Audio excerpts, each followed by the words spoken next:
നമസ്കാരം വർഗീസ് ചേട്ടാ.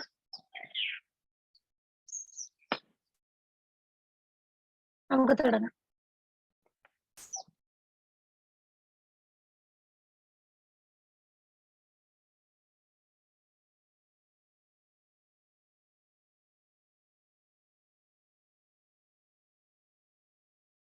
ഗുരുവന്ദനം ചെയ്യാം.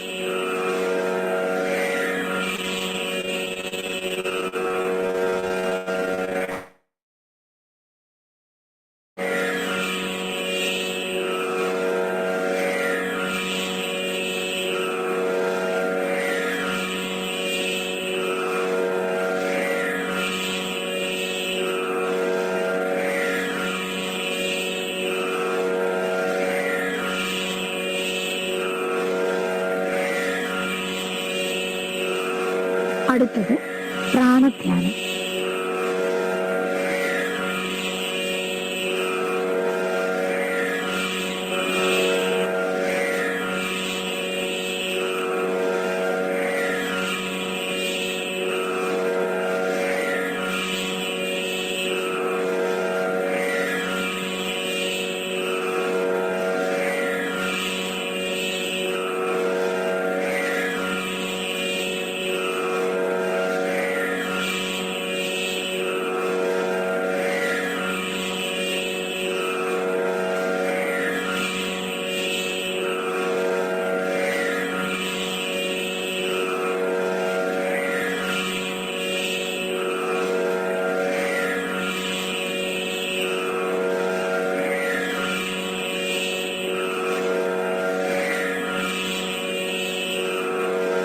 അടുത്തത് നാഡീശുദ്ധി പ്രാണായാമം.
വരൂ, നമുക്ക് നമ്മുടെ അകത്തുള്ള ലോകത്തേക്ക്, നമ്മുടെ ആന്തരാകാശത്തിലേക്ക് ഒന്ന് യാത്ര ചെയ്യാം.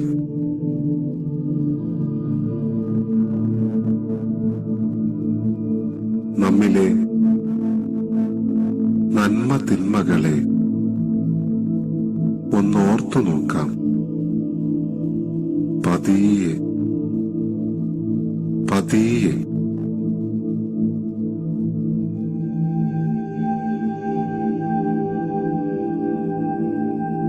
നമ്മുടെ രൂപമൊന്നോർക്കാം.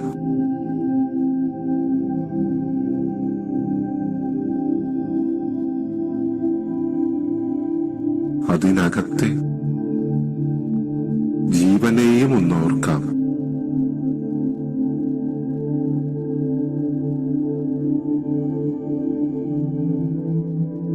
ആ ജീവന്റെ പ്രതിഫലനമാകുന്ന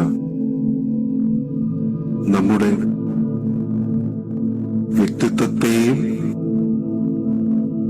ഒന്ന് ഓർത്തു നോക്കാം.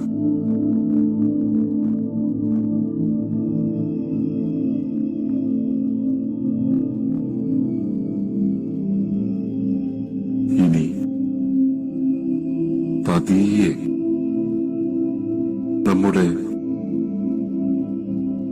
അച്ഛന്മാരെ, ഗുരുക്കന്മാരെ, സഹോദരങ്ങളെ, ഇണയെ, മക്കളെ, സുഹൃത്തുക്കളെ, ബന്ധുക്കളെ, ശിഷ്യരെ, ഓരോരുത്തരെയായി ഓർക്കുക.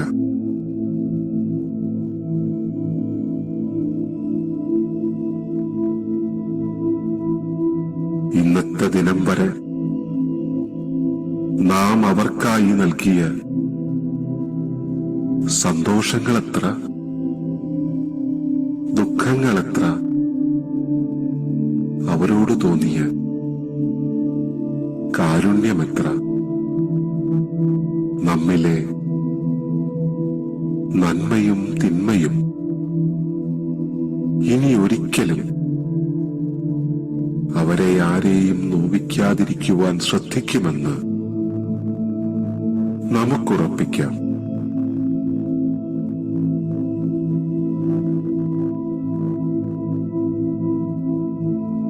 അതുപോലെ അവരോരോരുത്തരുടെയും നന്മകളും തിന്മകളും അവരുടെ തന്നെ ഭാഗമാണെന്ന് കണ്ടറിയാനും അവയ്ക്കതീതമായി അവരെ സ്നേഹിക്കാനും കഴിയണമെന്ന് നമുക്കാശിക്കാം.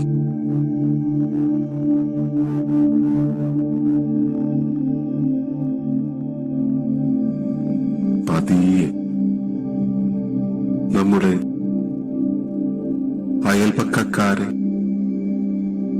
പരിചയക്കാരെ, ഇടപാടുകാരെ ഒക്കെയൊക്കെ ഓർക്കുക.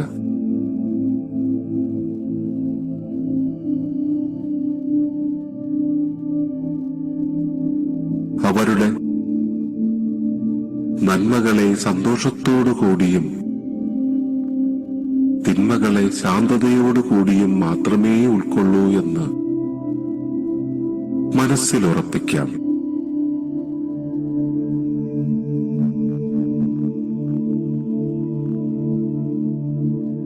നമ്മുടെ നോക്കോ വാക്കോ പ്രവൃത്തിയോ വസ്തുവോ ഉപകരണമോ വളർത്തുമൃഗമോ വാഹനമോ ഒന്നുകൊണ്ടും അവർക്കാർക്കും ഒരു നോവുമുണ്ടാക്കാതിരിക്കുവാൻ ശ്രദ്ധിക്കുമെന്ന് നമുക്കുറപ്പിക്കാം.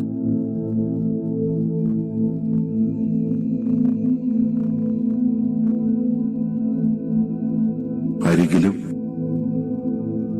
വിദൂരതയിലുമുള്ള സർവ മനുഷ്യ ജന്തുജാലങ്ങളും നമ്മുടെ ബന്ധുക്കളാണെന്ന് നമുക്ക് തിരിച്ചറിയാം.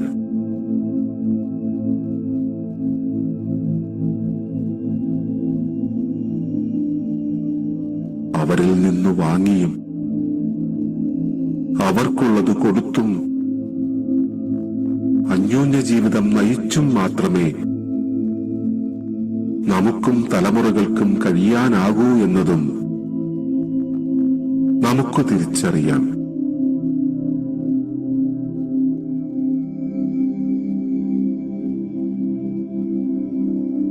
എല്ലാവരും നമ്മുടെ ബന്ധുക്കളാണെന്ന സത്യത്തെ നമുക്ക് അംഗീകരിക്കാം.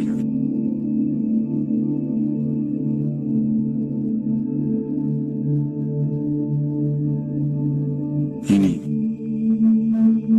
നമുക്ക് തിരികെ വരാം. ബോധത്തോടെ,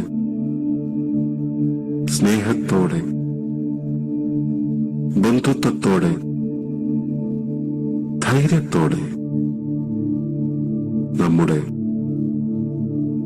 സാധാരണ ചിന്തകളിലേക്ക്, തുടർന്നുള്ള ജീവിതത്തിലേക്ക് പതിയെ പതിയെ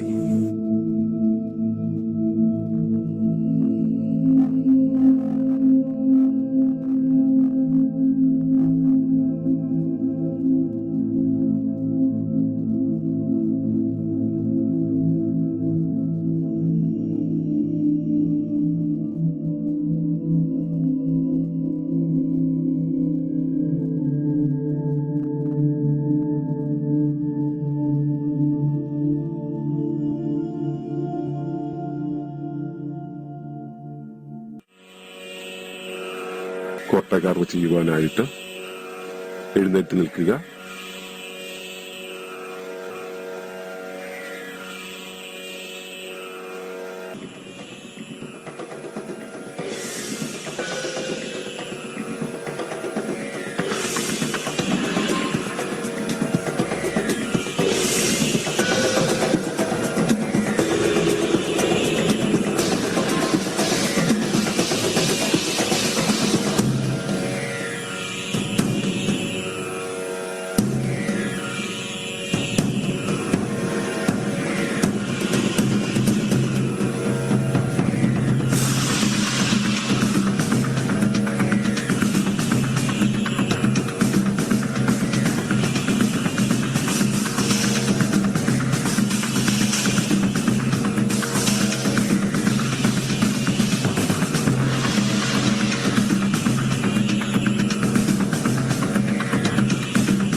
വിശ്വവന്ദനം സയോഗ മാതൃക.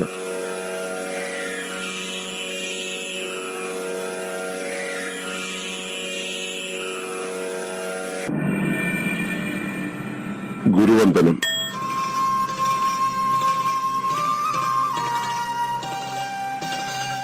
സഹസ്രാരം.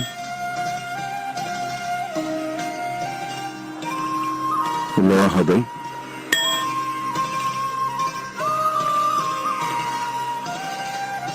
സ്വാദിഷ്ഠാനം.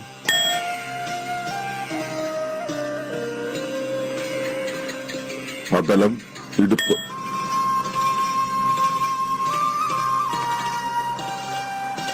സുതലം, കാൽമുട്ട്.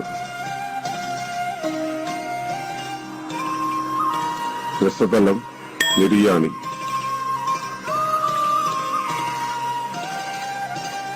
പാതാളം ഭൂമി.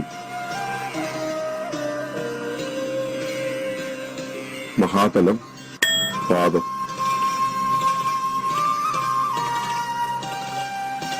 തലാതലം കാൽവണ്ണ.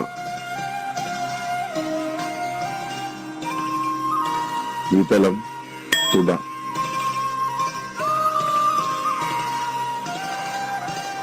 മൂലാധാരം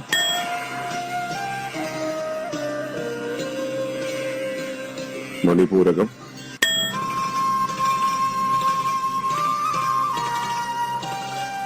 വിശുദ്ധി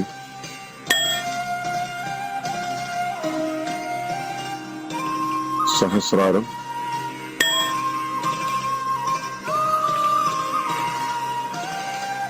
സത്യലോകം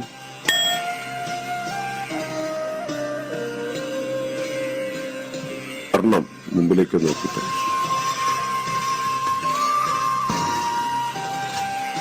മൂലാധാരം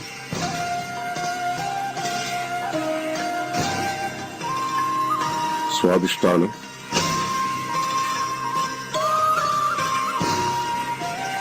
മണിപൂരകം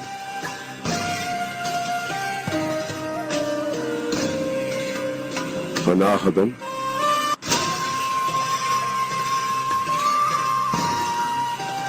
വിശുദ്ധി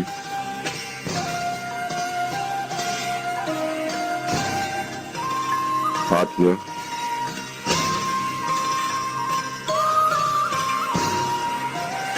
സഹസ്രാരം വലത്തോട്ട് തിരിയുക കർണം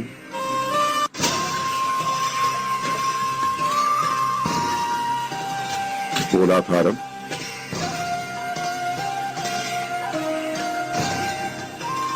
സ്വാദിഷ്ഠാനം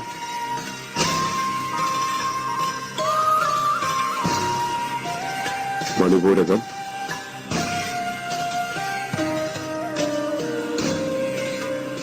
അനാഹതം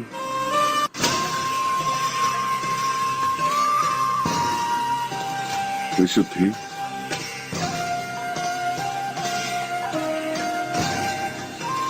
ആജ്ഞ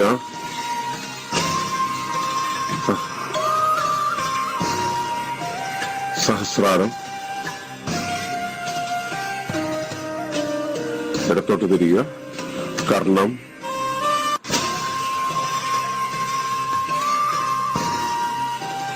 മൂലാധാരം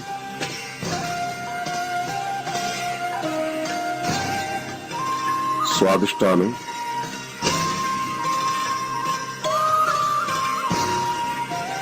മണിപൂരകം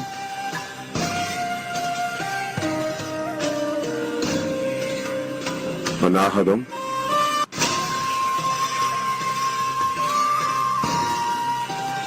വിശുദ്ധി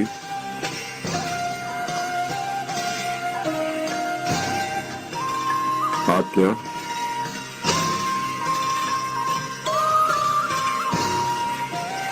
സഹസ്രാരം മുമ്പോട്ട് തിരിയുക കർണം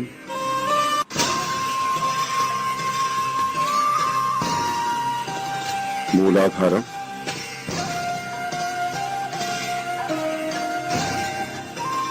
സ്വാദിഷ്ഠാനം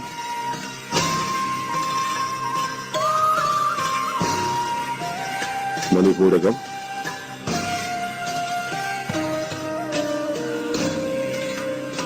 അനാഹതം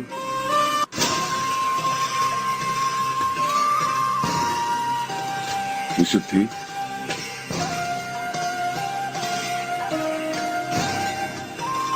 ആജ്ഞ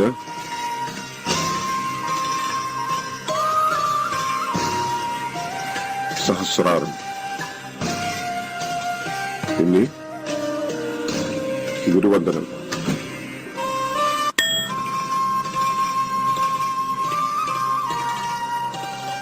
ആത്മവന്ദനം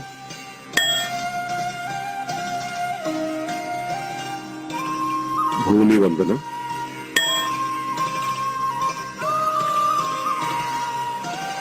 ആകാശവന്ദനം വിശ്വവന്ദനം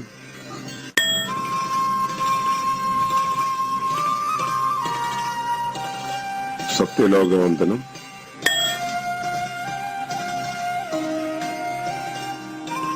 വിശ്വവന്ദനം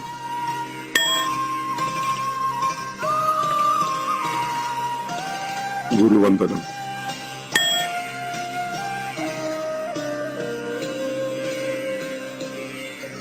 മുദ്ര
Chayogam merges or dynamism to the universe. ജഡം ആയ ഒന്നിന്റെ സ്വയം നിയന്ത്രിത ചലനമാണ് ജീവൻ. ജീവൻ സമഗ്ര പരിസരങ്ങളോട് ഇഴുകുന്നതാണ് യോഗം. ജീവന്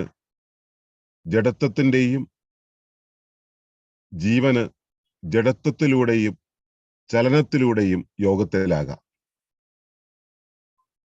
ജീവിതം ചലനാത്മകമായതിനാൽ ചലിക്കുന്ന യോഗമാണ് പ്രായോഗികം. ജീവന്റെ താളാത്മക ചലനത്തിലൂടെ യോഗത്തിൽ ആകലാണ് ചയോഗം. ചയോഗം ജീവിതത്തെ ക്രിയാത്മകവും വിജയകരവും തുലനിതവുമാക്കുന്നു.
ഏവർക്കും നമസ്കാരം.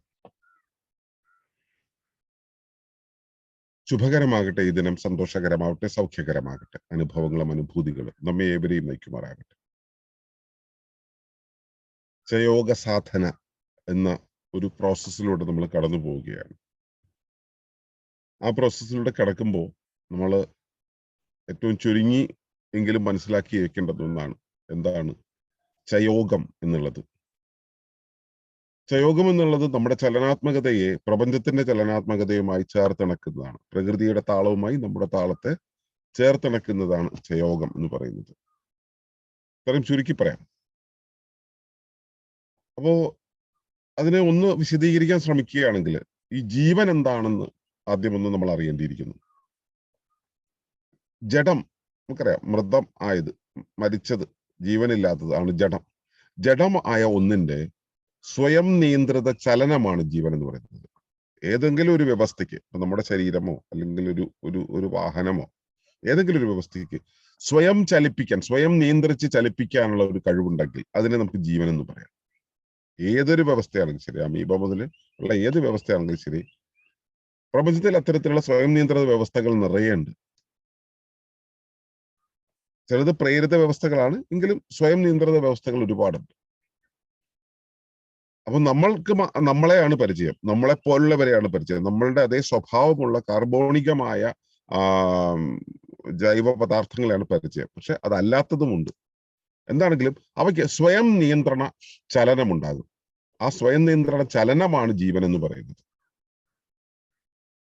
ആ ജീവൻ തൻ്റെ പരിസരവുമായി ചേർന്നിണങ്ങിയാണല്ലോ ഈ ചലനം സംഭവിക്കുന്നത്. സ്വയം നിയന്ത്രിക്കുന്നുവെങ്കിലും അതിന്റെ പരിസരങ്ങളാണ് ചേർന്നിണങ്ങിയാണ് നിൽക്കുന്നത്. അതിന്റെ പരിസരങ്ങളോട് ചേർന്നിണങ്ങുക എന്ന് പറയുന്നത് എന്താണ്? എന്താണ് ഈ പരിസരം എന്ന് പറയുന്നത്? ഏതൊരു വ്യവസ്ഥയും അതിന്റെ ഒരു പരിസ്ഥിതിയിലാണ് നിൽക്കുന്നത്.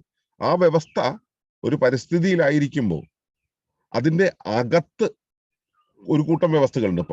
കൂടുകൾക്കകത്ത് കൂടുകൾ എന്ന് പറഞ്ഞ പോലെ അതിന്റെ അകത്ത്, ഓരോ വ്യവസ്ഥകൾക്കും അകത്ത് ഒരുപാട് വ്യവസ്ഥകളുണ്ട്. ഇപ്പൊ എന്റെ ശരീരം എടുത്താൽ, എന്റെ ശരീരമാകുന്ന വ്യവസ്ഥ എടുത്താൽ, ശരീരത്തിനകത്ത് കുറേ അവയവങ്ങളുണ്ട്. അവയവങ്ങളെല്ലാം ഓരോ കൂടുകളാണ്, അവയെല്ലാം ഓരോ വ്യവസ്ഥകളാണ്. അപ്പോൾ കരളിന്റെ പ്രവർത്തനമല്ല ഹൃദയം കാഴ്ചവെക്കുന്നത്, ഹൃദയത്തിന്റെ പ്രവർത്തനമല്ല കിഡ്നിക്ക് ഉണ്ടാവുന്നത്. പക്ഷെ ഇവ പരസ്പര ബന്ധിതങ്ങളാണ്, എങ്കിലേ ഞാനുണ്ടാവൂ. അപ്പോ ഇതിൽ തന്നെ ഓരോ ഭാഗങ്ങളുണ്ട്, അവയ്ക്ക് അതിന് ഉപകലകളുണ്ട്, കലകൾക്കകത്ത് കോശങ്ങളുണ്ട്. അപ്പൊ ഇങ്ങനെ ഓരോന്നിനും അകത്ത് ഒരു പരിസ്ഥിതി തന്നെയുണ്ട്. ഓരോ വ്യവസ്ഥയ്ക്കകത്തും ഒരു പരിസ്ഥിതിയുണ്ട്. ഈ വ്യവസ്ഥയ്ക്ക് പുറത്തും ഒരു പരിസ്ഥിതിയുണ്ട്.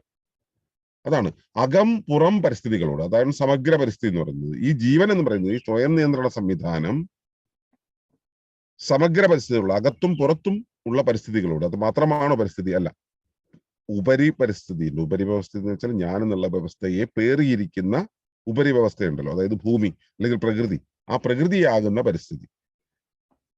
അപ്പോ എന്റെ ജീവൻ സമഗ്ര പരിസരങ്ങളോട് ഇഴുകുന്നുണ്ടെങ്കിൽ, അതിനോട് ഇഴുകി നിൽക്കുന്നുണ്ടെങ്കിൽ എനിക്ക് ജീവിതത്തിൽ വളരെ ഈസി ആയിട്ട് പോകാൻ പറ്റും. ഒരു വാഹനം ഓടുമ്പോൾ അതിന്റെ ടയർ റോഡിലൂടെ വളരെ സ്പീഡിൽ കറങ്ങുമ്പോഴും വാഹനം അനങ്ങാതെ പോകുന്നുണ്ടെങ്കിൽ അതിനർത്ഥം എന്താ? റോഡിന് കുഴപ്പമില്ല, ടയറിന് കുഴപ്പമില്ല, വാഹനത്തിന്റെ യന്ത്രഭാഗങ്ങൾക്കൊന്നും കുഴപ്പമില്ല, എല്ലാം ഭംഗിയായിട്ട് പോകുന്നു എന്നുള്ളതാണ്. കുഴപ്പത്തെക്കുറിച്ച് എടുത്തു പറയാൻ കാര്യം എന്താ? കുഴപ്പമുണ്ടെങ്കിൽ എന്താന്ന് വെച്ചാൽ ഈ വാഹനം നേരാവണ്ണം പോകില്ല, ചാടി പോകും, ആടി ഒലിഞ്ഞു പോകും, അതിനകത്തിരിക്കുന്നവനൊരു സുഖം കിട്ടില്ല. അപ്പോ സ്വാസ്ഥ്യത്തിലൂടെ ശാന്തമായി പോകുന്നതാണ് ആവശ്യമെങ്കിൽ ശാന്തമായി പോകുന്ന അവസ്ഥയാണ് ഈ യോഗം എന്ന് പറയുന്നത്. അതെങ്ങനെയാ? അതിന്റെ അകത്തുള്ള പരിസ്ഥിതി, ഒരു വാഹനത്തിന്റെ അകത്തുള്ള പരിസ്ഥിതി എന്ന് വെച്ചാൽ അതിന്റെ യന്ത്രഭാഗങ്ങളെല്ലാം കൃത്യമായിട്ട് പ്രവർത്തിക്കണം. അതിന്റെ പുറത്തുള്ള പരിസ്ഥിതി എന്ന് വെച്ചാൽ അതിന്റെ റോഡുമായിട്ട് കൃത്യമായിട്ട് പ്രവർത്തിക്കണം. ഇതുമായിട്ട് ചേർന്ന് വരുന്ന ആ ടയർ കൃത്യമായിരിക്കണം. ഇവയെല്ലാം ചേർന്ന് പോകുമ്പോൾ, ഇവയെല്ലാം യോഗത്തിലാകുമ്പോൾ സ്വാസ്ഥ്യമുണ്ടാകുന്നു. ശരിക്കും അതിന്റെ ആ യാത്ര വളരെ ഈസി ആയിരിക്കും.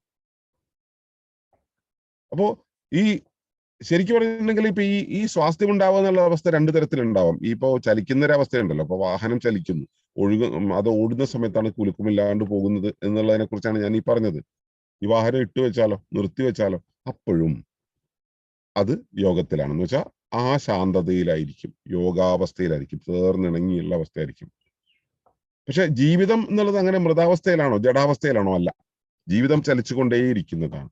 അപ്പോ ജീവിതം ചലിക്കുന്നത് കൊണ്ട് തന്നെ ചലിക്കുന്ന ഒരു തരം യോഗമാണ്, ചലനാവസ്ഥയിലുള്ള യോഗമാണ് ശരിക്കും പ്രായോഗികം എന്ന് പറയുന്നത്. അപ്പോ പ്രവർത്തന സംവിധാനങ്ങളെല്ലാം പെർഫെക്റ്റ് ആയിട്ട് പോകുന്ന, എല്ലാം തമ്മിൽ പരസ്പരം കോർഡിനേറ്റ് ചെയ്ത് പോകുന്ന ഒരു സംവിധാനം ഉണ്ടാകണം. ഇപ്പൊ എന്റെ ശരീരത്തിലെ ഹൃദയത്തിന്റെ വഴിക്കും കരളിന്റെ വഴിക്കുമാണ് പ്രവർത്തിക്കുന്നതെങ്കിൽ ഓരോന്നും ഓരോ രൂപത്തിലുള്ള ഓരോ പ്രവർത്തനം കാഴ്ചവെക്കും, ഓരോ സമയത്ത് ഓരോ തരം പ്രശ്നങ്ങൾ ഉണ്ടാവുകയും ചെയ്യും. അങ്ങനെയാണ് ഈ നമ്മുടെ ശരീരത്തിന് ഓരോ തരം അസുഖങ്ങൾ വരുന്നതും ഓരോ തരം ഡോക്ടറെ പോയി കാണുകയും ചെയ്യേണ്ടി വരുന്നത്. യഥാർത്ഥത്തിൽ ഇവയെല്ലാം തമ്മിൽ പരസ്പരം ബന്ധപ്പെട്ടാണ് നിൽക്കുന്നത്. ഇവ പരസ്പരം കോർഡിനേറ്റ് ചെയ്താണ് നിൽക്കുന്നത്. നമ്മുടെ മനസ്സും ശരീരവും ശരീരത്തിന്റെ ഭാഗങ്ങളും അവയവങ്ങളും എല്ലാം കോർഡിനേറ്റ് ചെയ്താണ് നിൽക്കുന്നത്. ഈ പരസ്പരം കോർഡിനേഷൻ എന്ന് പറയുന്ന ഒരു അവസ്ഥ മനസ്സിലാവുമല്ലോ അല്ലെ? നമ്മൾ നടക്കുന്ന സമയത്ത് ഇടത്തേക്കാല് മുൻപോട്ട് പോകുന്ന സമയത്ത് വലത്തേക്കാല് പുറകോട്ടേ പോകും, വലത്തേക്കാല് മുമ്പോട്ട് പോകുമ്പോൾ ഇടത്തേക്കാല് പുറകോട്ട്. ഇവ പരസ്പരം കോർത്തിണങ്ങി അങ്ങോട്ടും ഇങ്ങോട്ടും ഒരു പ്രത്യേക വിന്യാസത്തോടു കൂടി ചലിക്കുമ്പോഴാണ് ബാലൻസ് ചെയ്തുള്ള ഒരു നടത്തം നടക്കുന്നത്. അപ്പോ ഈ പരസ്പരമുള്ള കോർഡിനേഷൻ ഉണ്ടാകുന്നത് ചലനത്തിന്റെ ഒരു അവസ്ഥയിലാണ്. അങ്ങനെ ചലിക്കുന്ന ഒരവസ്ഥയിൽ ഈ പരസ്പരം കോർഡിനേഷൻ നടക്കുമ്പോഴാണ് യോഗം എന്നത് സംഭവിക്കുന്നത്. ആ യോഗത്തിലാകുമ്പോഴാണ് സ്വാസ്ഥ്യം ഉണ്ടാവുക. ചലനം എന്നുള്ള ആ പ്രക്രിയ നടക്കുക എന്നുള്ളതിന്, ചലനം എന്നുള്ള പ്രക്രിയ നടക്കുന്നതിന് ഒരു ക്രമത്തിലാകാം, ക്രമമില്ലാതെയുമാകാം. ഈ ക്രമത്തിലാകുന്ന അവസ്ഥയാണ് താളാത്മകത എന്ന് പറയുന്നത്. അപ്പൊ താളാത്മകമായ ചലനങ്ങൾ, ഒരുത്തൻ വെറുതെ കിടന്ന് കുലുങ്ങുകയാണെങ്കിൽ അതിൻ്റെ ഒരു ചന്തം ഉണ്ടാവില്ല. ഒരാൾ വളരെ നൃത്തവിന്യാസത്തോടെ, താളവിന്യാസത്തോടെ ചലിക്കുന്നത് കാണുമ്പോൾ വളരെ ആകാര ഭംഗി ഉണ്ടാവും, ചലന ഭംഗി ഉണ്ടാവും.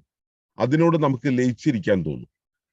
അങ്ങനെ ജീവൻ അതിന്റെ പരിസരത്തോട് കോർത്തിണങ്ങി താളാത്മകമായി ചലിക്കുമ്പോൾ, കൃത്യമായി താളാത്മകമായി ചലിക്കുമ്പോൾ അപ്പോൾ ഉണ്ടാകുന്ന യോഗമുണ്ട്. അപ്പോൾ ഈ ഡിസ്റ്റർബൻസ് ഉണ്ടാവില്ല, ചുറ്റുപാടുമുള്ളവർക്ക് ഡിസ്റ്റർബൻസ് ഉണ്ടാവില്ല, സ്വയം ഡിസ്റ്റർബൻസ് ഉണ്ടാവില്ല. അങ്ങനെ പോകുമ്പോൾ അതിനെയാണ് ചയോഗം എന്ന് പറയുന്നത്. എങ്ങും ഡിസ്റ്റർബ് ചെയ്യിക്കാതെ കൊണ്ടുപോകുവാനുള്ള പ്രാക്ടീസ്. പലപ്പോഴും നമുക്ക് നമ്മുടെ ബുദ്ധി, ബോധം, ശരീരം, ശരീരത്തിന്റെ ചലനങ്ങൾ ഇവയൊന്നും തമ്മിൽ പരസ്പരം ബന്ധം ഉണ്ടാവില്ല. കാരണം എന്താ വെച്ചാൽ നമ്മൾ ഈ സായിപ്പ് പഠിപ്പിച്ച സ്കൂൾ എഡ്യൂക്കേഷനിൽ കൂടെ പോയത് കൊണ്ട് നമുക്ക് അങ്ങനെയുള്ള പലതും ഉണ്ടാവില്ല. അപ്പോൾ നമുക്ക് ഉണ്ടാകേണ്ടത് എന്താന്ന് വെച്ചാൽ ഇവയെല്ലാം തമ്മിലുള്ള ബന്ധം, ശരീരവും മനസ്സും അറിവും ചൈതന്യവും നമ്മുടെ ശക്തിയും നമ്മുടെ സ്ഥലവും കാലവും രൂപവും ഭാവവും എല്ലാം തമ്മിൽ പരസ്പരമുള്ള ഒരു ഏകതാനത ഉണ്ടാവണം. ആ ഏകതാനതയിലാകുമ്പോഴാണ് യോഗം ഉണ്ടാവുക. അത് ചലനാത്മകതയിലായിരിക്കുമ്പോൾ, ചലിക്കുന്ന സമയത്ത്, താളാത്മകമായി ചലിക്കുന്ന സമയത്ത് യോഗത്തിലാകണം. അങ്ങനെയാകുമ്പോഴാണ് ഈ ചയോഗം എന്നുള്ള അവസ്ഥ പറയുന്നത്. അപ്പോ ചയോഗം ജീവിതത്തെ ശരിക്കും ക്രിയാത്മകമാക്കും, ഏറ്റവും പെർഫെക്റ്റ് ആയിട്ട് വർക്ക് ചെയ്യുന്ന രീതിയിൽ ആക്റ്റീവ് ആക്കിക്കൊണ്ടിരിക്കും, വിജയകരമാകും. ജീവിതം വിജയമാകണം എന്നുണ്ടെങ്കിൽ ഈ വെറും യോഗത്തിൽ, ജഡാവസ്ഥയിലുള്ള യോഗത്തിലായിട്ട് കാര്യമില്ല, ചലനയോഗത്തിലാകണം. ജഡാവസ്ഥയിലുള്ള യോഗം ഇതിന്റെ ഭാഗമായിരിക്കുണ്ടോ? ഈ ചലയോഗത്തിന്റെ ഭാഗമായിട്ട് ജഡാവസ്ഥയുമുണ്ട്. ഇപ്പോ ഹൃദയം സ്പന്ദിക്കുന്നത് കഴിഞ്ഞിട്ട് അടുത്ത സ്പന്ദനം വരെ ശൂന്യാവസ്ഥയിലാണ് ഉണ്ടാവുന്നത്. ആ ശൂന്യാവസ്ഥയിലായിരിക്കുന്ന ഒരവസ്ഥയിലാണ് ഇതെല്ലാത്തിനെയും പുനഃസജ്ജീകരിക്കുന്നത്. അപ്പൊ അവയ്ക്ക് അതിന് പ്രാധാന്യമുണ്ട്. യോഗം ജഡാവസ്ഥയിലാകുന്നതിന് പ്രാധാന്യമുണ്ട്. പക്ഷെ ജഡാവസ്ഥയിൽ മാത്രമല്ല യോഗം എന്ന് പറയുന്നത് ചലനാവസ്ഥയിലും ആയിരിക്കണം എന്നുള്ളതാണ്. അങ്ങനെ ചലനാവസ്ഥയിലായിരിക്കുമ്പോൾ അത് ക്രിയാത്മകമായിരിക്കും, താളാത്മകമായിരിക്കും, വിജയകരമായിരിക്കും, തുലനീതമായിരിക്കും, ബാലൻസ്ഡ് ആയിരിക്കും, ഒരിക്കലും താഴെ പോകില്ല. അപ്പൊ അതിനുള്ള ഒരു പരിശീലനമാണ് ചയോഗം എന്ന് പറയുന്നത്. അതാണ് നമ്മളിപ്പോ ഇന്നത്തെ ഈ ഒരു സാധന വഴിയൊക്കെ നമ്മൾ ചെയ്യുന്നത്.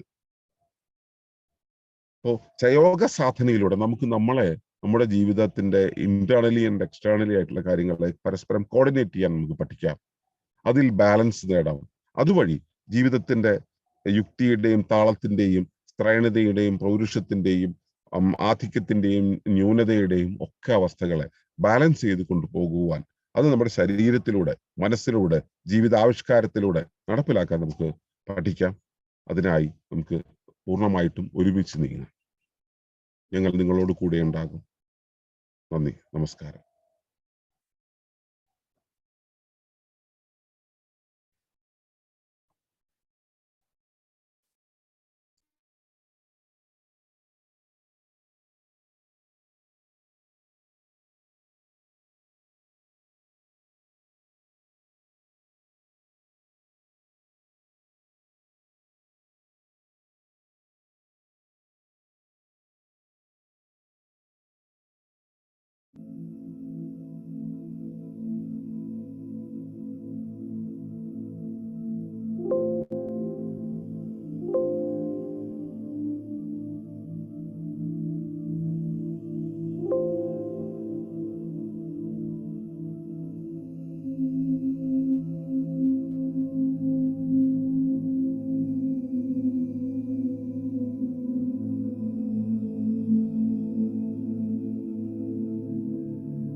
പ്രവേശകധ്യാനം.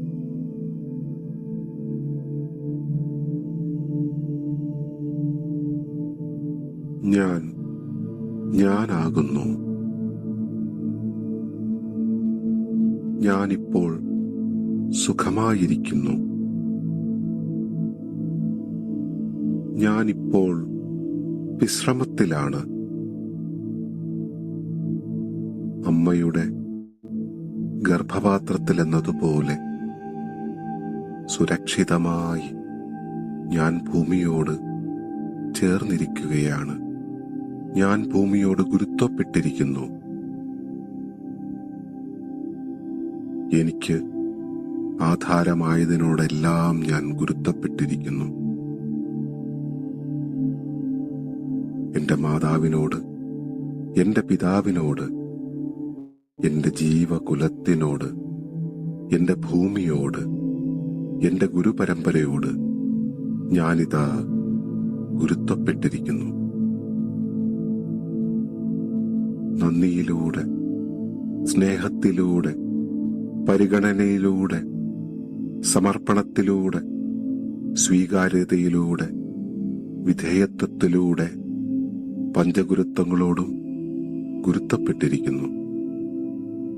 ഇങ്ങനെ പഞ്ചഗുരുത്വങ്ങളോടും ഗുരുത്വപ്പെട്ടിരിക്കുമ്പോൾ ഇപ്പോൾ എന്റെ ശരീരം വിശ്രമത്തിലാണ്. എന്റെ മനസ്സും വിശ്രമത്തിലാണ്. എന്റെ അവയവങ്ങളെല്ലാം അയഞ്ഞിരിക്കുന്നു. എന്റെ ചിന്തകൾ ശാന്തമായിരിക്കുന്നു. എന്റെ വികാരങ്ങൾ ഒഴിഞ്ഞിരിക്കുന്നു. എന്റെ ഞാൻ ബോധം അഴിഞ്ഞുപോകുന്നു. എന്റെ അകത്തേക്കും പുറത്തേക്കും നിരന്തരം ചലിച്ചുകൊണ്ടിരിക്കുന്ന പ്രാണശ്വാസത്തെ ഞാൻ അറിയുന്നു. പുറത്ത് എല്ലാം ചലിപ്പിക്കുന്ന പ്രാണനെ ഞാൻ അറിയുന്നു. അകത്ത് എന്നിൽ ചലനമാകുന്ന പ്രാണനെ ഞാൻ അറിയുന്നു. ഗുരുത്വപ്പെട്ടിരിക്കുമ്പോൾ എന്റെ മാതാവും, എന്റെ പിതാവും, എന്റെ ജീവകുലവും, എന്റെ ഭൂമിയും, എന്റെ ഗുരുവും എന്നിലെ ചലനത്തിന് ഭൂമികയാകുന്നു. എന്നിൽ ചലനമാകുന്നതെന്തോ, എന്നിൽ ഗുരുത്വമാകുന്നതെന്തോ, ഞാൻ അറിയുന്നതെന്തോ, ഞാൻ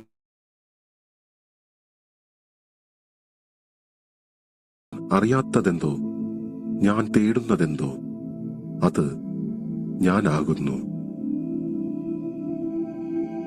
എന്റെ പ്രാണൻ, അത് ഞാനാകുന്നു. എന്റെ പ്രാണതാളം, അത് ഞാനാകുന്നു.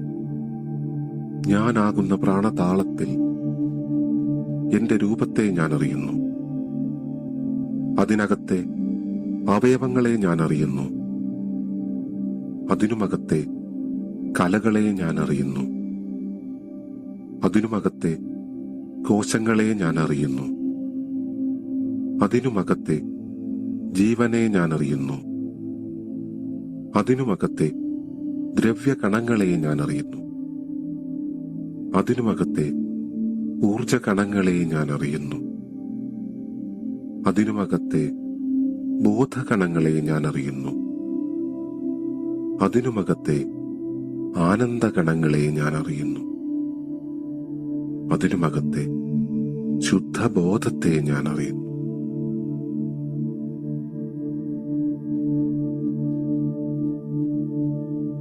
ഞാൻ രൂപമാകുന്നു.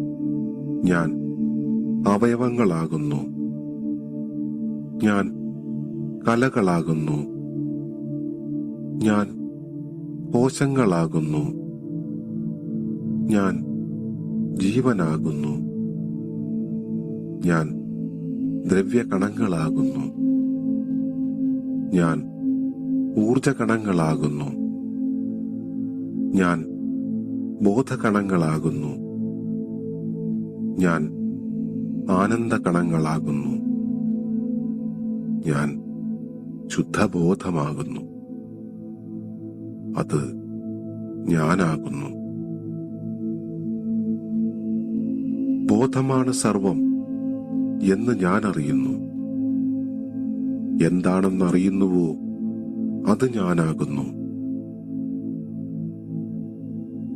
എന്താകണമെന്ന് ആശിക്കുന്നുവോ ഞാനതാകുന്നു. എന്താണെന്ന് ചിന്തിക്കുന്നുവോ ഞാനതാകുന്നു.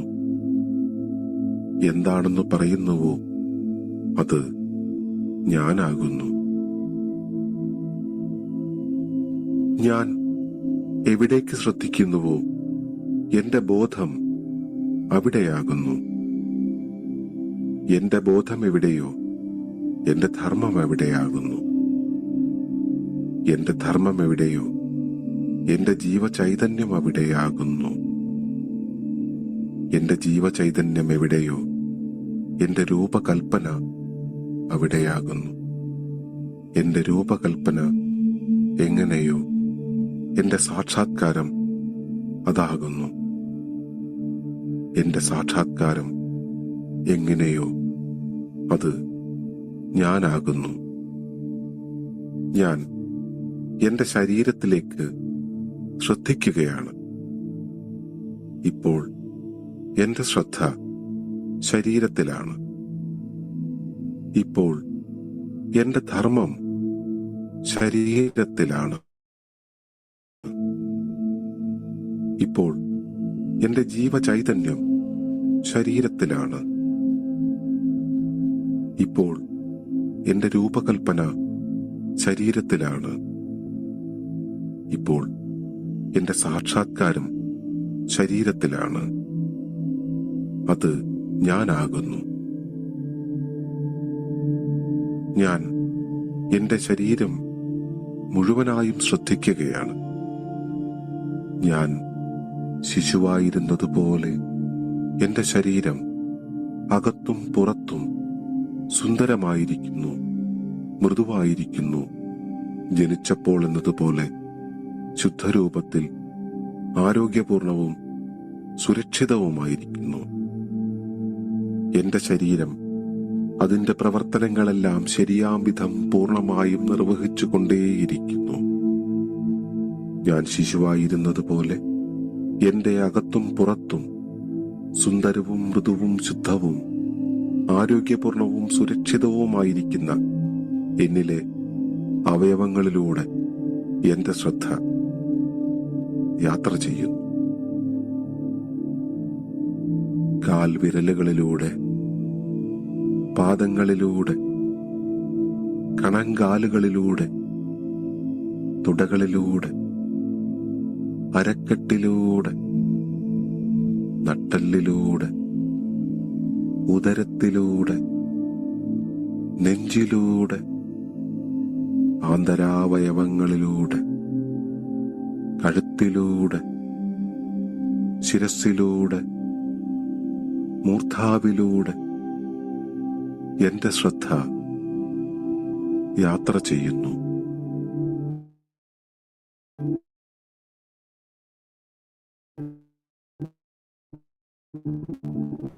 ഞാൻ ശിശുവായിരുന്നതുപോലെ എന്റെ അവയവങ്ങളെല്ലാം അകത്തും പുറത്തും സുന്ദരമായിരിക്കുന്നു, മൃദുവായിരിക്കുന്നു. ജനിച്ചപ്പോൾ എന്നതുപോലെ ശുദ്ധരൂപത്തിൽ ആരോഗ്യപൂർണവും സുരക്ഷിതവുമായിരിക്കുന്നു. എന്റെ അവയവങ്ങൾ അതിന്റെ പ്രവർത്തനങ്ങളെല്ലാം ശരിയാം വിധം പൂർണ്ണമായും നിർവഹിച്ചുകൊണ്ടേയിരിക്കുന്നു. ഞാൻ എന്റെ ജീവിതത്തെ മുഴുവനായും ശ്രദ്ധിക്കുകയാണ്.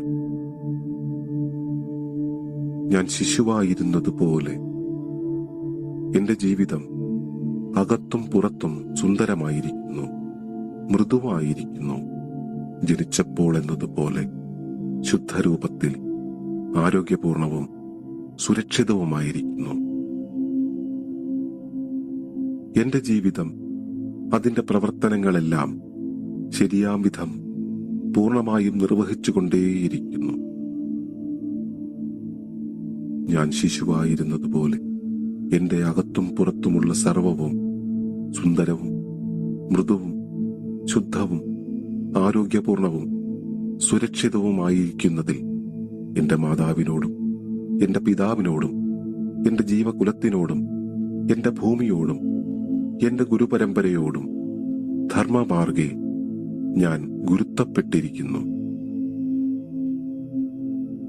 ഈ പഞ്ചഗുരുത്വങ്ങളുടെ ഗർഭപാത്രത്തിൽ എന്നതുപോലെ ഞാൻ സുരക്ഷിതമായിരിക്കും. പഞ്ചഗുരുത്വങ്ങളിൽ വേരൂന്നി നിന്നുകൊണ്ട് എന്റെ ശിരസ്സും കൈകളും ഉയർത്തി തന്നതെല്ലാം സ്വീകരിക്കുവാൻ എനിക്ക് കഴിയുന്നു. ഇനി വേണ്ടതെല്ലാം അർത്ഥന ചെയ്തു നേടുവാൻ എനിക്ക് കഴിയുന്നു. ഏതു പരിസരത്തും ഏതു വേഗത്തിലും സുരക്ഷിതമായി യാത്ര ചെയ്യുവാൻ എനിക്ക് കഴിയുന്നു. ഞാൻ ബോധമാകുന്നു, ഞാൻ ശുദ്ധിയാകുന്നു, ഞാൻ സമൃദ്ധിയാകുന്നു, ഞാൻ അറിവാകുന്നു, ഞാൻ സുരക്ഷയാകുന്നു, ഞാൻ ഗുരുത്വമാകുന്നു, ഞാൻ വിജയമാകുന്നു, ഞാൻ നന്മയാകുന്നു, ഞാൻ നന്മയാകുന്നു, ഞാൻ നന്മയാകുന്നു. അത് ഞാനാകുന്നു, അത് ഞാനാകുന്നു, അത് ഞാനാകുന്നു.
തിരികെ വരാം.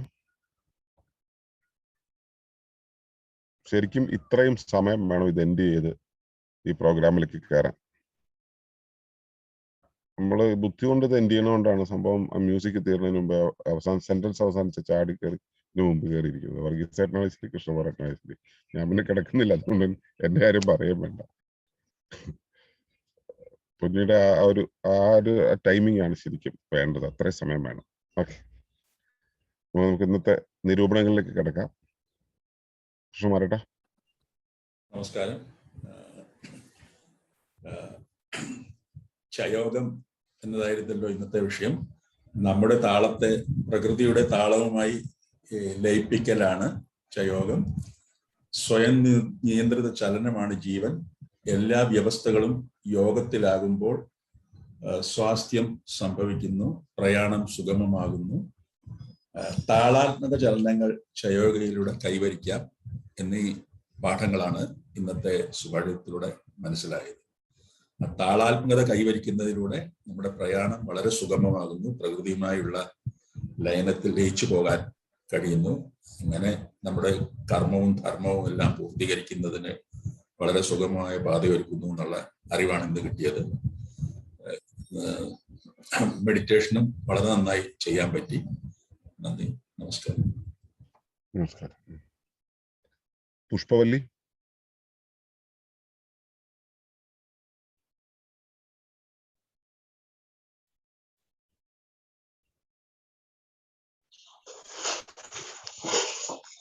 നമസ്കാരം. ഞാനിപ്പോ കയറിയിട്ടുള്ളൂ. 2 ദിവസമായിട്ടൊന്നും കയറാൻ പറ്റാറില്ല. ഇടയ്ക്കൊക്കെ കയറാറുണ്ട്. എന്നാണിപ്പോ ഇപ്പൊ കയറിയിട്ടുള്ളൂ. നല്ല രീതിയിൽ ഇങ്ങനെയൊക്കെ ചെയ്യാൻ ശ്രമിച്ചുകൊണ്ടിരിക്കുന്നുണ്ട്. പറ്റുന്ന സമയത്തൊക്കെ കയറാൻ ശ്രമിക്കുന്നുണ്ട്. നല്ലൊരു കാര്യമാണ് ഇങ്ങനെ ചെയ്യുമ്പോൾ എന്ന് മനസ്സിലാവുന്നുണ്ട്. തുടർച്ചയായിട്ട് ആകട്ടെ പറ്റുന്ന പോലെയൊക്കെ ഞാൻ ചെയ്യാം. ആകട്ടെ, കൂടെ യാത്ര ചെയ്യുക. കുറച്ച് കഴിയുമ്പോൾ അതിനൊരു ക്രമവും താളവും ഒക്കെ വരും കേട്ടോ. സന്തോഷം കൂടെ കൂടുന്നതില്.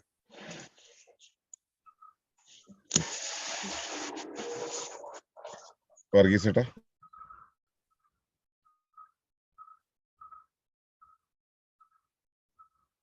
ചാത്തനാണ് വർഗീസ് ചേട്ടൻ, ചാത്തനാണെന്നല്ല അവിടെ.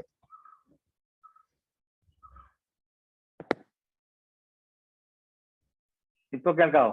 ഇപ്പൊ കേൾക്കാം. എല്ലാവർക്കും നമസ്കാരം. അപ്പൊ ഇന്നത്തെ വിഷയം ക്ഷയയോഗം അല്ല ചലയോഗം എന്നുള്ള ഇതാണ്. യോഗത്തിലായിരിക്കുക എന്നുള്ളതാണ് നമ്മൾ പറഞ്ഞു വരുന്നത്.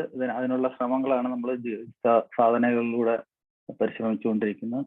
അപ്പൊ ആ യോഗത്തിലാകുക എന്ന് പറഞ്ഞു കഴിഞ്ഞാൽ, യോഗം സാധാരണതയിൽ നമ്മൾ യോഗ എന്നുള്ളൊരു വേർഡുമായിട്ട് ബന്ധിപ്പിച്ചിരിക്കുന്നതുകൊണ്ട് അത് ഒരു ശരിക്കുള്ള മീനിങ് കിട്ടുന്നില്ല. അതുകൊണ്ടാണ് ചലയോഗം എന്നുള്ളത് ക്ലിയർ ആയിട്ട് പറയേണ്ടി വരുന്നത്.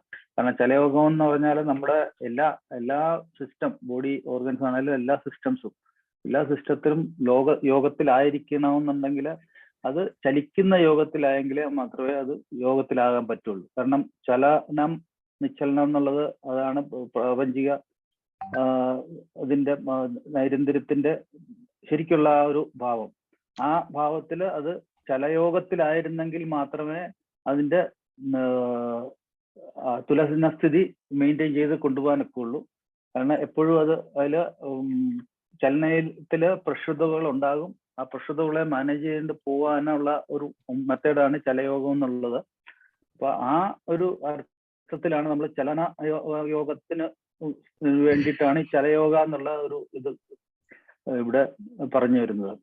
അപ്പൊ ആ ഒരു രീതിയിലൂടെ നമ്മൾ മൊത്തം ശരീരത്തിന്റെ എല്ലാ വ്യവസ്ഥകളെയും ഒന്നിച്ച് തുലനസ്ഥിതിയിലും ബാലൻസ് ചെയ്തും കൊണ്ടുപോകാൻ സാധിക്കും എന്നുള്ളതാണ് നമ്മൾ പറഞ്ഞതിന്റെ ആസാരമായിട്ട് ഉള്ള കാര്യം. അപ്പൊ അതിന് ശ്രമിക്കാനാണ് നമ്മൾ ഈ ചലയോഗ എന്നുള്ള ഒരു പ്രാക്ടീസ് ശ്രമിക്കുന്നത്. അതിലൂടെ എല്ലാ ബോഡി സിസ്റ്റംസ് എല്ലാം കറക്റ്റ് അതിന്റെ തുലനതയിൽ എത്തുന്നു എന്നുള്ളതാണ് മനസ്സിലാകുന്നത്. അതെല്ലാ എല്ലാ സിസ്റ്റവും ഉണ്ട്. നല്ല ഫിസിക്കലാണെങ്കിലും മെന്റലാണെങ്കിലും എല്ലാ സിസ്റ്റവും ഒരേ രീതിയിൽ പ്രവർത്തിക്കുക എന്നുള്ളതാണ് ചലയോഗത്തിന്റെ പ്രത്യേകത. അപ്പൊ അതിന് സാധിക്കട്ടെ എന്ന് ആശംസിക്കുന്നു. Thank you.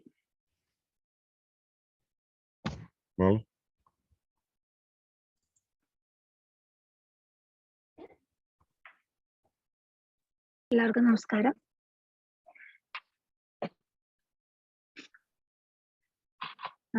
ഇന്നത്തെ സുഭാഷിതം ചയോഗം അഥവാ ചലയോഗം എന്ന വിഷയത്തെ കുറിച്ചായിരുന്നു. ജീവിതം ചലിച്ചുകൊണ്ടിരിക്കുന്നതാണ്. അതുകൊണ്ട് ആ ചലനത്തോട്, ജീവിതത്തിന്റെ ചലനത്തോട് നമ്മളെ ചേർത്ത് നിർത്തുന്ന, നമ്മുടെ ചലനത്തെ ചേർത്ത് നിർത്തുന്ന ഒരു പ്രക്രിയയാണ് ചലയോഗം എന്ന് പറയുന്നത്. അപ്പൊ അതില് ജീവൻ എന്താണെന്നുള്ളത് മുതൽ അതിനെ വിശദീകരിച്ച് ആ ജീവൻ ഉള്ള നമ്മുടെ പരിസരവുമായിട്ട് ചേർന്ന് പോകേണ്ടതുണ്ട്.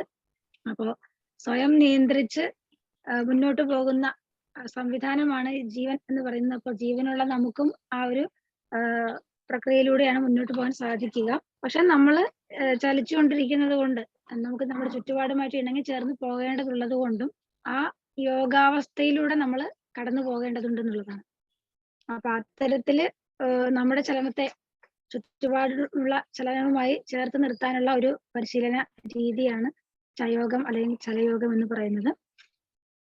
അപ്പോ നമ്മുടെ ശരീരം, മനസ്സ്, അറിവ്, ചൈതന്യം, നമ്മുടെ പുറം പരിസ്ഥിതിയുമായിട്ടുള്ള നമ്മുടെ വിനിമയം, ഇതെല്ലാം കോർഡിനേറ്റ് ചെയ്ത് പരസ്പരം പൂരകമായി പ്രവർത്തിച്ചെങ്കിൽ മാത്രമേ നമുക്ക് സുഗമമായിട്ട് മുന്നോട്ട് പോകാൻ സാധിക്കുകയുള്ളൂ. അപ്പോൾ ആ ഒരു ചലനത്തിന്, ഇവയുടെ എല്ലാം പരസ്പര പൂരകമായ പ്രവർത്തനത്തിന് ഒരു ക്രമമുണ്ട്. അപ്പൊ ഈ ക്രമമില്ലാത്ത അവസ്ഥയിലും പ്രവർത്തനം നടക്കുന്നുണ്ട്, ക്രമത്തോടെയും നടക്കുന്നുണ്ട്. അപ്പൊ അതിനെ താളാത്മകമായിട്ട് കൊണ്ടുവരാനായിട്ടുള്ള ഒരു പരിശീലനമാണ് ചയോഗം എന്ന് പറയുന്നത്. അപ്പോൾ ചയോഗത്തിന്റെ ഭാഗമായിട്ട് തന്നെ ജഡാവസ്ഥയിലുള്ള യോഗവും സംഭവിക്കും. കാരണം ചലനവും നിശ്ചലതയും അങ്ങനെ ആണല്ലോ ഈ പ്രപഞ്ചം മുന്നോട്ട് പോകുന്നത്. അപ്പൊ നമ്മൾ ചലയോഗം പരിശീലിക്കുന്ന സമയത്ത് നമുക്ക് ആ നിശ്ചലാവസ്ഥയും അനുഭവിക്കാൻ സാധിക്കും എന്നുള്ളതാണ്. അപ്പൊ ആ യോഗത്തിലേക്ക് നമുക്ക് നമ്മളെ ചേർത്ത് നിർത്താൻ സാധിക്കട്ടെ എന്ന് പ്രാർത്ഥിക്കുന്നു. എല്ലാവർക്കും നന്ദി. വളരെ നല്ല വിശദീകരണമായിരുന്നു. സന്തോഷം.